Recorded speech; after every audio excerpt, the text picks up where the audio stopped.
میاں صاحب، آپ پی ٹی آئی کے ایک سرگرم کارکن ہیں۔ پاکستان کا بڑا مسئلہ عام آدمی کی زندگی بہتر بنانا ہے۔ کس طرح سمجھتے ہیں کہ عام آدمی کی زندگی بہتر بنائی جا سکتی ہے؟ بسم اللہ الرحمن الرحیم۔ میاں صاحب، آپ نے ایک بڑے مسئلے کی طرف بات کی ہے۔ دیکھیں، آج ہر بندہ اپنے اپنے حساب سے بات کر رہا ہے۔ میرا خیال ہے کہ ہمیں آج تک 75 سال میں یہی نہیں پتہ چلا کہ ہمارا مسئلہ ہے کیا۔ جب تک کسی کو اپنے ایشوز کا ہی نہیں پتہ ہوگا تو اس کا حل تو بعد میں ہوگا نا۔ یہ جس مقصد کے لیے ملک حاصل کیا گیا، جس نعرے پہ حاصل کیا گیا، جو خواب دیکھے گئے، کیا آج وہی ملک ہے؟ کیا آج یہاں پہ رہنے والوں کے لیے وہ جو ان کے بڑوں نے خواب دیکھے تھے، جس پہ قربانیاں دی تھیں، وہ جس نعرے پہ ہمیں یہ ملک ملا ہے، کیا یہ سارا کچھ وہی ہے؟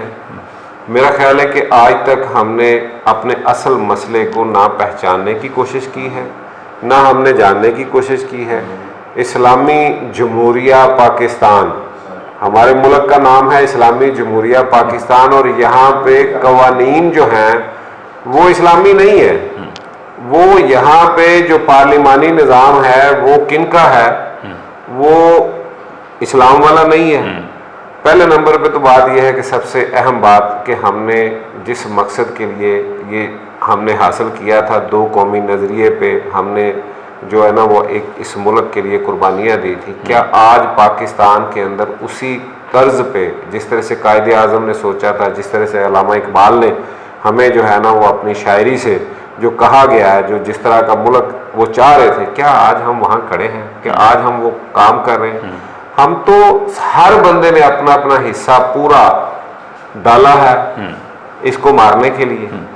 ٹھیک ہے؟ اس کو جو ہے نا آج کیا حالت ہماری ہو رہی ہے، اور آج ہمارے سیاستدان کیا کر رہے ہیں، آج ہمارے بیوروکریٹس کیا کر رہے ہیں، آج ہمارے ادارے کیا کر رہے ہیں۔ آج تو ایک آپ نے کبھی دیکھا ہے کہ کسی جگہ پہ کوئی لاش پڑی ہوتی ہے، ایک تھانے والا کہتا ہے جی یہ میرا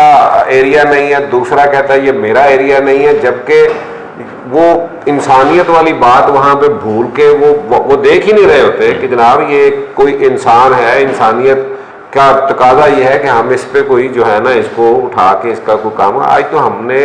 اس حد سے بھی نیچے گر گئے ہیں کہ آج ہر بندہ دوسرے پہ الزام لگا رہا ہے، اپنی ذمہ داری پوری کسی نے نہیں کی۔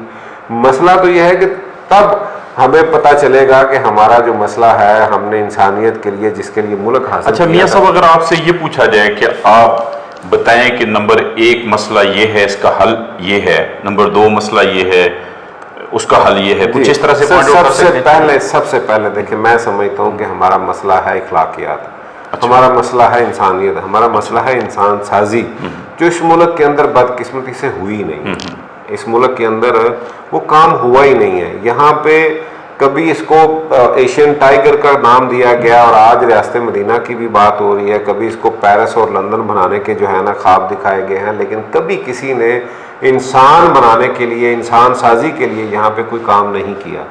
ریاست مدینہ کی آج بات ہو رہی ہے، ریاست مدینہ کی گونج جو ہے وہ آپ دیکھیں کہ میرا اسی پارٹی سے تعلق ہے، میرے لیڈر نے ایک نعرہ دیا، اس کے اوپر جس طرح کی مخالفت ہوتی رہی، اس کے اوپر جو مذاق بنتے رہے، اس کے اوپر جو جس طرح کا کام ہوا ہے، دیکھیں 1400 سال پہلے اتنا بڑا کام جو کیا ہے وہ کن لوگوں نے کیا ہے؟ آپ ان کے بارے میں اس وقت کی جو سپر پاور تھی ان کو کیا کہتی تھی کہ یہ زمین پہ بیٹھنے والے لوگ، یہ وہ جو جانور گو جسے کہتے ہیں وہ کھانے والے لوگ، یہ ہم سے بات کریں گے؟ اور پھر آپ نے دیکھا کہ پوری دنیا کے اوپر وہ چھا گئے، وہ دنیا کی ان سپر پاورز کو انہوں نے کس طرح سے شکست دی۔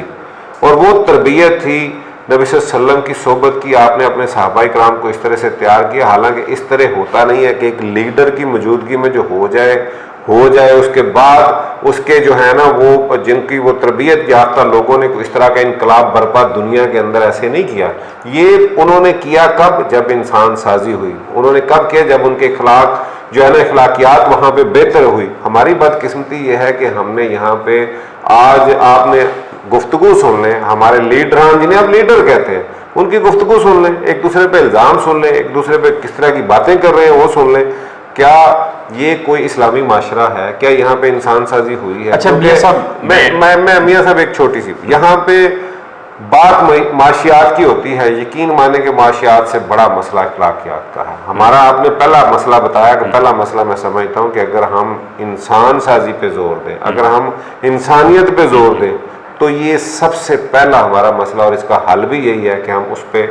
جو ہے نا وہ اس پہ کام کریں، اور اگر ہم اس کو انسان بنانے میں، انسان سازی پہ کامیاب ہو گئے تو انشاءاللہ یہ ہمارے باقی ہم مسائل سے نکل۔ اچھا، کیا آپ سمجھتے ہیں کہ پاکستان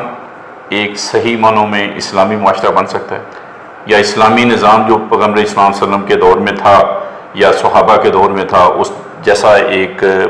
یعنی پاکستان جو ہے اس طرح کا بنایا جا سکتا ہے؟ دیکھیں یہ میاں صاحب دو ملک ہیں دنیا کے اندر جو مذہب کی بنیاد پہ بنے ہیں، ایک اسرائیل ہے اور ایک پاکستان ہے۔ پاکستان کا آئین جو ہے، آج میری اس بات پہ شاید سارا ایک اگر یہ بات جو سنے گا وہ عجیب بات سمجھے گا اس کو۔ دیکھیں اسرائیل کتنے لوگ ہیں، ان کی آبادی کتنی ہے، وہ بالکل آٹے میں نمک کے برابر بھی نہیں ہے دنیا کے اندر، وہ شاید 1.5 کروڑ سے اوپر شاید ان کی آبادی بھی نہیں ہے، ٹھیک ہے۔ آج وہ دنیا کی معیشت پہ چھائے ہوئے ہیں، آج وہ دنیا کے لیے درد سر بنے ہوئے ہیں، آج ہر چیز پہ ان کا کنٹرول ہے۔ انہوں نے، ان کا آئین کیا ہے؟ ان کا آئین ان کی کتاب ہے، جو الہامی کتاب ہے وہی ان کا آئین ہے۔ ہماری بدقسمتی یہ ہے کہ جب قائد اعظم سے یہ بات کہی گئی تھی تو آئین کی بات ہوئی تو انہوں نے بھی یہی کہا تھا کہ ہمارا 1300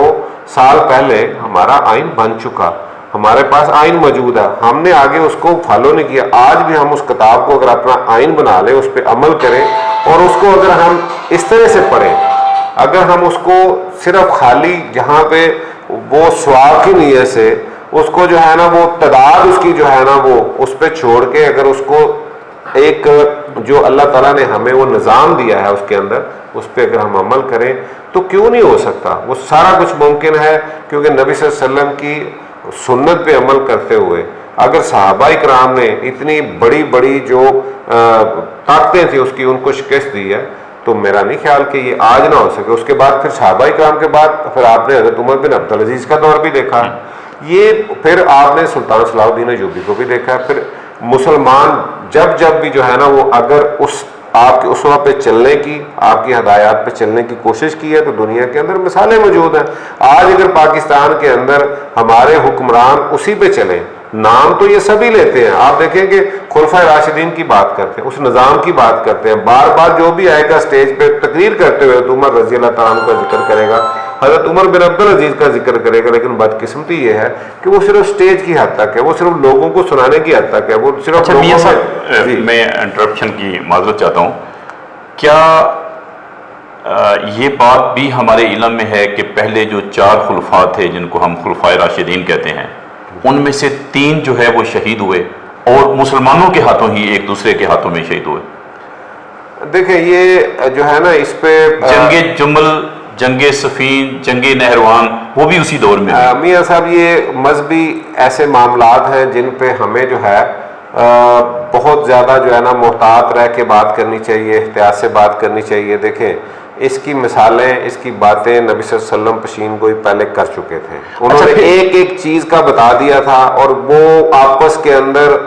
صحابہ اکرام کو بھی پتا تھا۔ جس جنگ کا آپ نے ذکر کیا ہے وہ دونوں فریق جو ہے نا ان کی صلح کے بالکل بات قریب تھی، کچھ لوگوں نے سازش کی اور وہ جو ہے نا اس طرح سے معاملہ ہوا، اور بعد میں ساری عمر ان کو پچھتاوا بھی رہا ہے، یہ بات نہیں ہے۔ اچھا پھر اس کے بعد صحابہ کی ہم بات کرتے ہیں، ہم اصل موضوع کی طرف جائیں گے، لیکن چونکہ بار بار ہم اسلام کا نام استعمال کرتے ہیں اور پاکستان کی تاریخ جو ہے وہ مسلسل وہ اسی سے ہے کہ جس کو